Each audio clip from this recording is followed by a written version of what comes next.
Halo, ketemu lagi dengan Rojali kali ini. Kali ini Rojali tetap ada hubungannya dengan kesehatan mental, tentang kegalauan, tentang burnout, tentang stres, yang Rojali sampaikan dari sudut pandang orang biasa, dengan pikiran yang sangat dangkal orang biasa saja, bukan selebritis, bukan public figure, apalagi motivator. Jadi ceritanya sebetulnya mungkin peraturan ini sudah lama ya.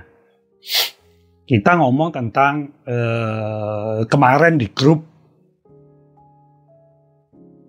agak rame gitu tentang revisi atau rencana revisi atau apapun juga, gue juga belum tahu udah ditetapkan atau belum, tentang BPJS JHT atau jaminan hari tua, di mana hanya bisa diambil ketika peserta berusia 56 tahun. Amin, mudah-mudahan diberikan umur yang panjang dan cukup. Tapi takarannya sih bagus ya. Itu takaran usia produktif, di mana orang masih bisa melakukan banyak hal kegiatan dan belum memasuki masa pensiun untuk jenis-jenis pekerjaan tertentu. Ya ramenya karena tadinya kalau misalnya dia di resign gitu ya, JHT itu bisa diambil. Nah sekarang mungkin hanya pada usia 56 tahun, jadi nunggu gitu. Yang menarik adalah 1 bulan yang lalu ketika ada beberapa orang di satu divisi harus dipindahkan ke divisi lain dalam satu grup, which is PT-nya berbeda. Sehingga karena dia masih WFH, ada WFO-nya, gajinya cuma separuh misalnya gitu ya. Akhirnya dia menggunakan kesempatan ketika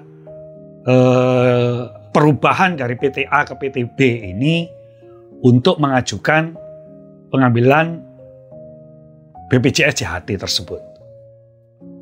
Atau misalnya tabungannya lah, pokoknya istilahnya seperti itulah. Nggak tahu JHT atau pokoknya apa yang ditabung di situ yang bisa diambil. Karena akan digunakan untuk biaya anaknya. Lupa gue, apakah itu biaya sekolah atau biaya apa gitu. Yang penting dia ada kebutuhan aja. Akhirnya kita berikan keterangan untuk pengambilan tabungannya itu gitu. Dan ternyata kemarin rame gitu di grup bahwa ada satu perubahan itu gitu atau revisi gitu. Bahwa jaminan hari tua hanya bisa diambil ketika usianya 56 tahun. Terlepas dari dia lagi nggak punya duit, butuh duit atau gimana. Jadi kasarnya kalau nggak punya duit ya udah usaha aja dulu, kan masih dalam usia produktif gitu kan. Either mungkin pinjol, mungkin akhirnya kan rame lagi pinjol. Artinya begini gitu. Baik sih tujuannya, gue tahu dan gue setuju kalau emang tujuannya baik gitu. Bahwa fungsinya adalah untuk tabungan hari tua. Jangan sampai tabungan hari tua ini kemudian diambil lebih awal sehingga dalam masa tua setelah kerjanya nanti yang bersangkutan juga akan sengsara gitu. Inilah syukurnya bagi mereka yang diikutkan oleh perusahaannya dalam BPJS. Permasalahannya, bagaimana kalau perusahaan tersebut tidak menyertakan beberapa atau sebagian dari pekerjanya untuk BPJS? Aturannya udah baik, pelaksanaannya bagaimana? Pengawasan tenaga kerjanya bagaimana? Ini sampai sekarang Rojali sendiri, maaf ya, ini dari orang biasa dan yang dirasakan nih. Kok masih gitu aja gitu? Kemana nih? Nih ya, Rojali mau sekedar ngebet nih. Ini Rojali ambil dari Kontan ya. pegawai yang terkena pemutusan hubungan kerja tidak akan bisa menarik dana atau klaim jaminan hari tua. Kalau di sini dikatakan hanya untuk yang kena PHK. Mungkin ini yang memang kena PHK aja. Tidak akan bisa menarik dana atau klaim jaminan hari tua di BP Jam Sostek.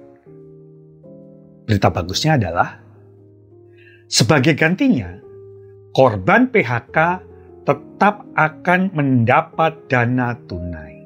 Apa itu? Pemerintah berencana mengeluarkan kebijakan yang menghentikan penarikan JHT di BP Jam Sostek bagi pegawai yang terkena PHK mulai tahun depan.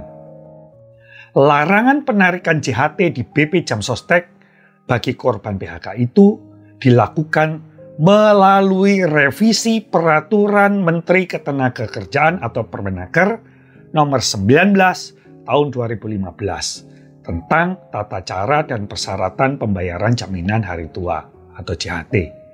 Ini di tahun 2015, sekarang 2022. Nah,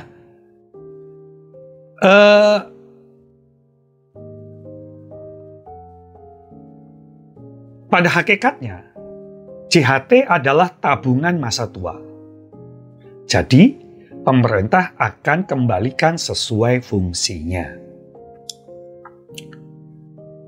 Nah, mengutip dari Permenaker nomor 15 tahun 2021 tentang tata cara pemberian manfaat jaminan kehilangan pekerjaan atau JKP adalah jaminan sosial yang diberikan kepada pekerja yang mengalami pemutusan hubungan kerja berupa manfaat uang tunai.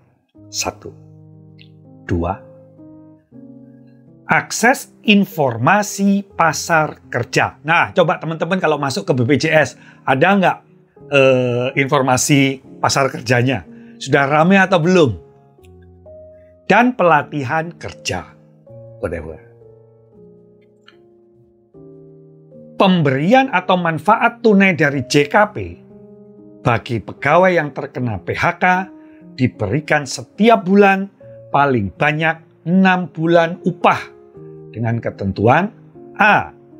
Sebesar 45% dari upah untuk 3 bulan pertama. Sampai sini dulu.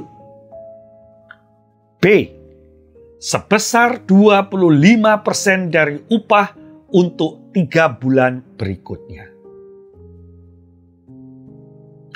Upah yang digunakan sebagai dasar pembayaran manfaat uang tunai dari JKP bagi pegawai yang terkena PHK merupakan upah terakhir pekerja atau buruh yang dilaporkan pengusaha kepada BPJS Ketenagakerjaan dan tidak melebihi batas atas upah yang ditetapkan. Batas upah untuk pertama kali ditetapkan sebesar 5 juta. Ya, begitulah. Ya, kira-kira teman-teman bisa sambil meresearch data-data itu. Jadi, intinya memang beberapa saat yang lalu dari BPJS itu mengirimkan undangan untuk sosialisasi tentang BPJS. Mungkin tentang masalah hanya bisa diambil ketika dia umur 56 tahun nantinya gitu. Ini mungkin juga terlepas dari JKP itu. Nah, permasalahannya adalah Rojali sebagai rakyat biasa dan orang biasa setuju aja hal itu. Karena Rojali yakin bahwa pengambilan ketetapan atau keputusan tersebut adalah betul-betul untuk kebaikan bersama bangsa Indonesia. Setuju. Permasalahannya apa? Permasalahannya adalah informasi publik. Jadi, mohon dengan hormat kalau misalnya suara orang biasa ini didengarkan.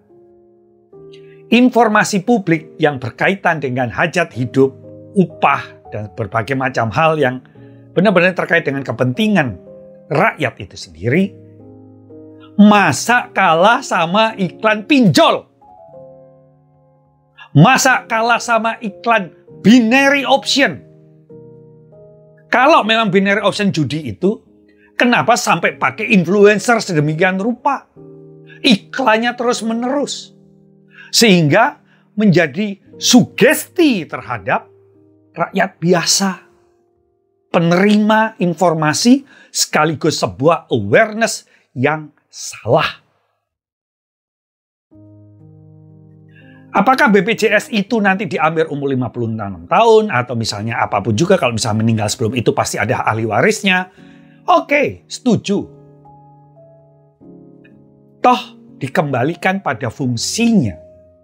Yaitu kalau itu jaminan hari tua, maka akan dikembalikan fungsinya untuk menjamin hari tua rakyat biasa tersebut.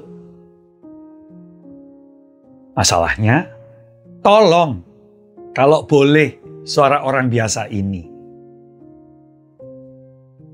informasikan kepada masyarakat dengan lebih indah, lebih baik, lebih detail daripada iklan pinjol, daripada iklan binary option, daripada iklan investasi bodong yang gak karu-karuan itu.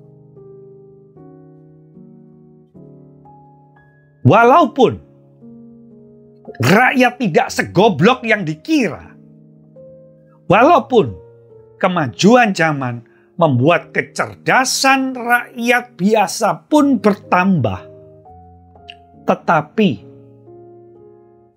akan lebih bersyukur, nih Rojali ya, nggak tahu kalau teman-teman yang lain, kalau informasi publik lebih indah, lebih efisien, dan lebih efektif daripada iklan pinjol atau binary option. Pada akhirnya, revisi pengambilan dari BPJS, JHT atau apapun, silahkan diatur untuk kembali ke masyarakat. Karena ini zaman yang tidak pasti. Mungkin akan lebih banyak PHK lagi. Karena kita nggak tahu gelombang ketiga ini datang atau bagaimana dan bagaimana. Nggak tahu. Menjadi lebih banyak nggak tahu, menjadi lebih banyak kaget. Padahal bukan karena pemerintahnya itu tidak bagus. Bagus malah. Bahkan, Rojali sebagai orang biasa hanya akan memilih presiden, gubernur, pemimpin daerah yang concern terhadap rakyat, yang concern terhadap pinjol, yang concern terhadap investasi-investasi bodong, daripada semua yang hanya menata citra hanya untuk tujuan kekuasaan saja. Sampai di sini dulu. Sampai ketemu lagi. Mohon maaf bila ada hal-hal yang salah. Karena keterbatasan pemahaman, pengetahuan dari orang biasa seperti Rojali. Berikan komentar di bawah ini. Dan ayo subscribe. Mari subscribe. Karena ini untuk kepentingan kita bersama. Dan Rojali hanyalah orang biasa saja. Sampai ketemu lagi. Salam Rojali.